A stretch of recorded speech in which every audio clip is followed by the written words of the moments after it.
లంచం తీసుకుంటూ ఓ రెవెన్యూ అధికారి ఏసీబీ అధికారులకు రెడ్ హ్యాండెడ్ గా పట్టుబడిన ఘటన మేడ్చల్ మల్కాజ్గిరి జిల్లా శామీర్పేట మండల పరిధిలో ఇవాళ చోటు చేసుకుంది. మండలంలో ఎంఆర్ఓ కార్యాలయంలో తహసీల్దార్ గా విధులు నిర్వహిస్తున్న సత్యనారాయణ ఏసీబీ అధికారులకు అడ్డంగా దొరికాడు. అయితే గచ్చిబౌలి ప్రాంతానికి చెందిన ఓ వ్యక్తి భూమి శామీర్పేటలో ఉంది. ఆ భూమికి సంబంధించి పట్టాదారు పాస్ పుస్తకం విడుదల చేసేందుకు తహసీల్దార్ 10 లక్షలు డిమాండ్ చేశారు. దీంతో బాధితుడు ఏసీబీని ఆశ్రయించారు. ఇచ్చిన సమాచారం మేరకు సత్యనారాయణ డ్రైవర్ బద్రి డబ్బు తీసుకుంటుండగా అధికారులు రెడ్ హ్యాండెడ్ గా పట్టుకున్నారు. తహసీల్దార్ సత్యనారాయణ తీసుకోమంటేనే తాను డబ్బు తీసుకున్నట్లు డ్రైవర్ అంగీకరించాడని, ఈ మేరకు తహసీల్దార్ను అదుపులోకి తీసుకున్నామని ఏసీబీ అధికారులు వెల్లడించారు.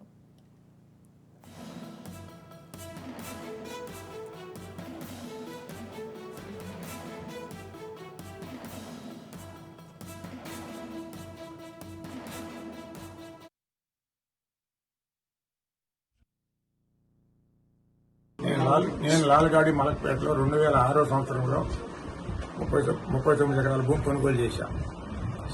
త్రూ సేల్ డేట్ అందులో 10 ఎకరాలు నా పార్ట్నర్ జగదీష్ వేరే వారికి చేశాం. నా పేరు 29 ఎకరాలు.